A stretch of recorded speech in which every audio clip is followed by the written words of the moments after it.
Assalamualaikum warahmatullahi wabarakatuh.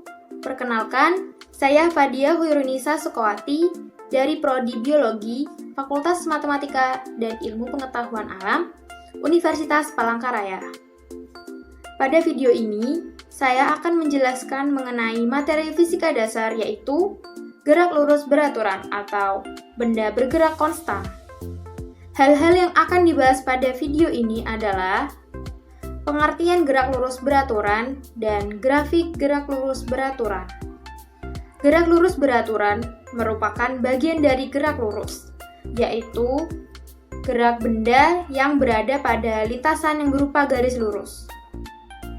Jadi, sebenarnya, apa gerak lurus beraturan itu? Gerak lurus beraturan adalah gerak suatu benda yang berada pada lintasan lurus yang kecepatannya konstan atau tetap. Suatu benda dapat dikatakan mengalami gerak lurus beraturan jika 1. Berada pada lintasan yang berupa garis lurus atau berada pada lintasan yang dianggap lurus. 2. Kecepatannya konstan atau tetap. Artinya, gerak benda dari awal sampai akhir tetaplah sama. Yang ketiga, tidak mempunyai percepatan atau A sama dengan 0 karena kecepatannya konstan. Dalam kehidupan sehari-hari, kita dapat menemukan gerak lurus beraturan, contohnya pada perjalanan kereta api. Saat kereta api mulai berangkat, awalnya kecepatannya mulai bertambah, namun kemudian kecepatannya menjadi stabil. Kemudian saat akan berhenti, kecepatannya berkurang. Kemudian ada contoh lagi saat mobil di jalan tol.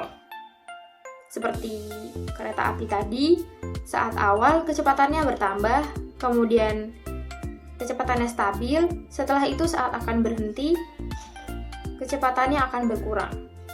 Meskipun di jalan tol tidak semuanya lurus, namun kebanyakan berupa lintasan lurus. Rumus yang digunakan di dalam gerak lurus beraturan adalah yang pertama, S sama dengan V dikali T.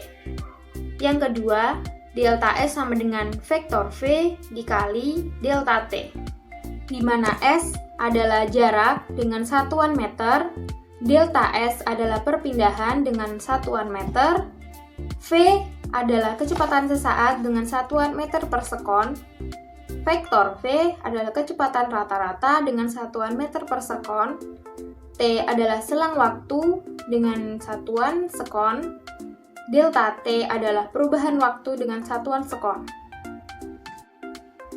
Contoh soal yang pertama, sebuah mobil bergerak dengan kecepatan 45 km per jam.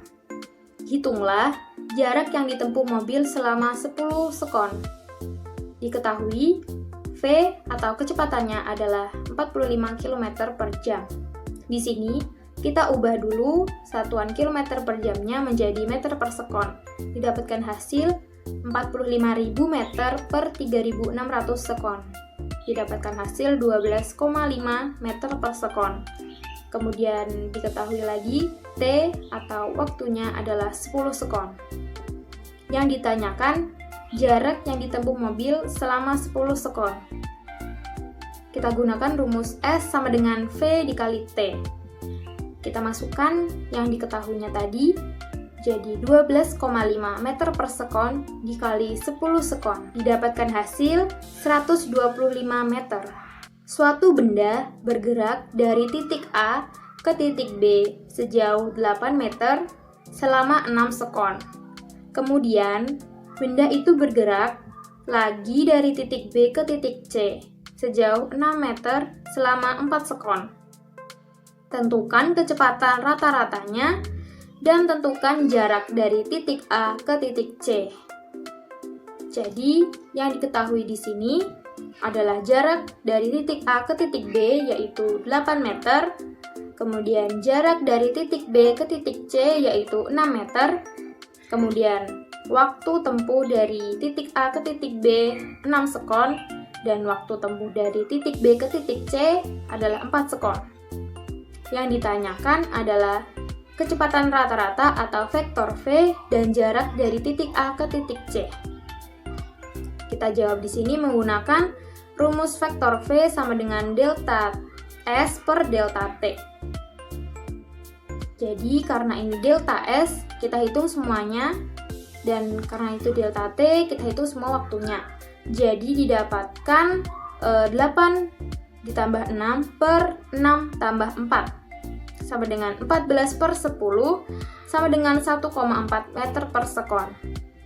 Kemudian jarak dari titik A ke titik C atau SAC, kita gunakan rumus Pythagoras karena dari titik A ke titik B ke titik C membentuk sudut 90 derajat. Jadi SAC sama dengan akar SAB kuadrat ditambah SBC kuadrat. Dimasukkan nilainya, akar 8 kuadrat ditambah 6 kuadrat sama dengan akar 100 sama dengan 10 meter. Yang kedua, grafik gerak lurus beraturan. Yang pertama, grafik V terhadap T atau kecepatan terhadap waktu. Pada gambar dapat kita lihat mobil bergerak dari titik A ke titik D selama 3 sekon. Dari titik A hingga ke titik D, kecepatannya tetap, yaitu 2 meter per sekon. Pada sumbu X adalah T atau waktu dengan satuan sekon, dan pada sumbu Y adalah V atau kecepatan dengan satuan meter per sekon. Dapat kita lihat di gambar, pada 0 sekon ke 1 sekon kecepatannya adalah 2 meter per sekon. Kemudian dari 1 sekon ke 2 sekon, kecepatannya juga 2 meter per sekon. Dan dari 2 ke 3 sekon, kecepatannya juga 2 meter per sekon.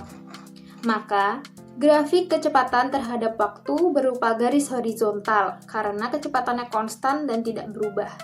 Yang kedua, grafik S terhadap T atau grafik jarak terhadap waktu. Pada gambar terlihat sumbu X adalah T atau waktu dengan satuan sekon, dan pada sumbu Y adalah S atau jarak dengan satuan meter. Pada saat 0 sekon jaraknya adalah 0 meter. Pada 1 sekon jaraknya adalah 2 meter. Sedangkan pada 2 sekon jaraknya adalah 4 meter, dan pada saat 3 sekon jaraknya adalah 6 meter. Sehingga grafik terhadap waktu berupa garis yang arahnya menuju ke atas. Jaraknya semakin lama semakin menjauh. Kita menuju contoh soal yang pertama. Sebuah benda bergerak ditunjukkan seperti grafik di samping. Hitunglah jarak yang ditempuh benda setelah bergerak selama A. 4 sekon, B. 10 sekon, C. 1 menit. Diketahui V atau kecepatannya adalah 5 meter per sekon. Yang ditanyakan adalah A. S selama 4 sekon, B. S selama 10 sekon, C. S selama 1 menit atau 60 sekon. Jadi di sini kembali kita gunakan rumus S sama dengan V dikali T. Yang pertama A adalah T-nya 4 sekon. Jadi S sama dengan V dikali T. S sama dengan 5 dikali 4 sama dengan 20 meter. Kemudian yang B, T sama dengan 10 sekon. Jadi S sama dengan V dikali T, jadi 5 dikali 10, hasilnya adalah 50 meter. Kemudian C, T sama dengan 60 sekon. S sama dengan V dikali T, sama dengan 5 dikali 60, hasilnya adalah 300 meter. Jadi, jarak selama 4 sekon hasilnya adalah 20 meter. B, jarak selama 10 sekon hasilnya adalah 50 meter. Dan C, jarak selama 1 menit hasilnya adalah 300 meter. Kita ke contoh soal yang kedua. Grafik kecepatan terhadap waktu berikut ini menginformasikan gerak suatu benda. Kecepatan rata-rata benda dari awal hingga ke detik ke-18 adalah penyelesaiannya. Karena perpindahan merupakan perubahan posisi atau delta S, maka kita dapat menghitung melalui luas daerah cakupan grafik, seperti gambar di samping. Luas yang dicakup grafik terdiri atas luas segitiga yang warna biru dan luas trapesium yang warna kuning. Untuk penyelesaian selanjutnya, kita gunakan rumus masing-masing. Jadi yang pertama adalah rumus luas segitiga, yang kedua adalah rumus luas trapesium. Yang pertama, rumus luas segitiga adalah 1/2 dikali alas dikali tinggi. Diketahui alasnya adalah 6 dan tingginya adalah 6. Jadi didapatkan hasil 18. Kemudian untuk luas trapesium adalah 1/2 dikali jumlah panjang sisi sejajar dikali tinggi. Jadi didapatkan 1/2 dikali 6 tambah 9 dikali 12. Kita dapatkan hasil 1/2 dikali 15 dikali 12 adalah 90. Jadi untuk jumlah luas yang dicakup oleh grafik adalah 18 ditambah 90 sama dengan 108 meter. Ini didapatkan dari jumlah luas segitiga dan trapesium tadi. Jadi perpindahan benda adalah 108 meter. Dan kecepatan rata-ratanya adalah, kita gunakan rumus vektor V sama dengan delta S per delta T. Jadi yang diketahui tadi delta S-nya adalah 108 meter dan delta T-nya adalah 18. Jadi 108 per 18 sama dengan 6 meter per sekon. Sekian, terima kasih. Apabila ada kesalahan dan kekurangan, saya mohon maaf yang sebesar-besarnya. Wassalamualaikum warahmatullahi wabarakatuh.